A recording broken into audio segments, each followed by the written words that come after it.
चलिए जानते हैं आज के देश और दुनिया की सिलेक्टेड काम की और महत्वपूर्ण 25 बड़ी खबरों को सिर्फ 5 मिनट में। पर अभी तक आपने इस वीडियो को लाइक नहीं किया तो लाइक कर लें और चैनल पर नए तो चैनल को सब्सक्राइब। शिरोमणि गुरुद्वारा प्रबंधक कमेटी ने अभिनेत्री से राजनेता बनी कंगना रनौत और फिल्म इमरजेंसी की निर्माताओं को कानूनी नोटिस भेजा है, जिसमें आरोप लगाया गया कि फिल्म में सिखों के इतिहास को गलत तरीके से पेश किया गया।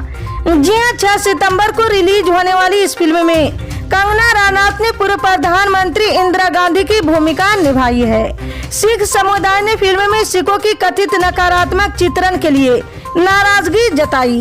जी हां, एसजीपीसी प्रवक्ता गुरचरण सिंह अग्रवाल ने कहा कि विवादों के बीच नए विवाद पैदा करने के लिए जाने वाली कंगना रनौत आज संसद में पहुंची और भाजपा ने उनके बयानों को दरकिनार कर दिया है। जी हां, उन्होंने आगे कहा कि कई संगठनों ने इसके खिलाफ आवाज उठाई और यहां तक कि अदालत भी गए। उन्होंने आगे कहा कि आने वाले दिनों में हम सरकार से उम्मीद करेंगे कि वो ऐसी फिल्मों को रोके जो नफरत फैलाती है और समुदाय को तोड़ती है। इसलिए सरकार को अपना कर्तव्य निभाना चाहिए। प्रदर्शनकारियों ने बठिंडा में कंगना रनौत का पुतला भी जलाया है। कोलकाता में महिला ट्रेनी डॉक्टर केस में घमासान अभी भी जारी है।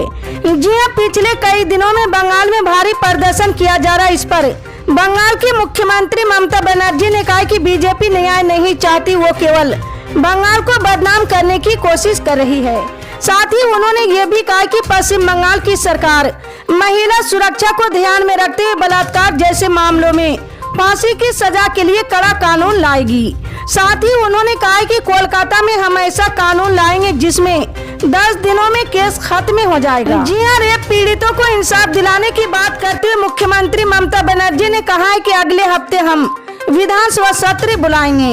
हम पश्चिम बंगाल में रेप पीड़ितों को न्याय दिलाने को लेकर नया कानून लाएंगे, जहां महज 10 दिनों में केस खत्म हो जाएगा।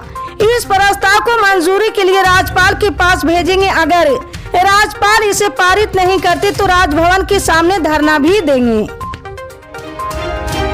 प्रधानमंत्री नरेंद्र मोदी की अध्यक्षता में कल बुधवार को केंद्र कैबिनेट ने कई बड़े फैसले लिए हैं। जी हां, केंद्रीय मंत्री अश्विनी वैष्णव ने बताया है कि national industrial corridor development programme के तहत 12 इंडस्ट्रियल स्मार्ट सिटी को मंजूरी दी गई।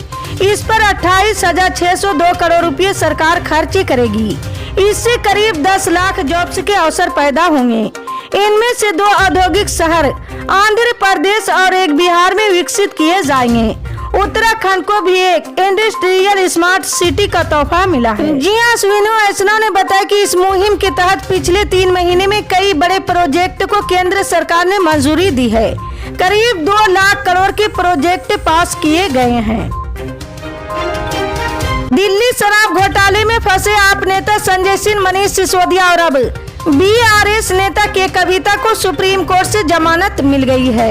हालांकि इस केस में सबसे हाई प्रोफाइल नेता अरविंद केजरीवाल को अभी भी रिहाई का इंतजार है। जी हां, केजरीवाल को परिवर्तन निदेशालय के मामले में एससी से जुलाई में जमानत मिल गई, लेकिन सीबीआई के मामले में अब तक फैसला नहीं आ सका है। इस मामले में अगली सुनवाई 5 सितंबर को होनी है। जी हां, जानकार कहते कि जांच एजेंसियों ने केजरीवाल को इस पूरे घोटाले में किंगपिन बनाया है, लेकिन मंगलवार को कोर्ट ने जिस तरह सबूतों से लेकर सरकारी गवाहों पर सवाल खड़े किए और एजेंसियों को फटकार लगाई, उससे संभव है कि केजरीवाल को भी जल्द राहत मिल सकती है। यानी सिसोदिया और के कविता के बेल के बाद अब केजरीवाल की रिहाई की उम्मीद भी बढ़ गई है। इसी तरह की पल पल के अपडेट जानने के लिए जुड़े रहें हमारे स्टार न्यूज के साथ। मिलते हैं अगली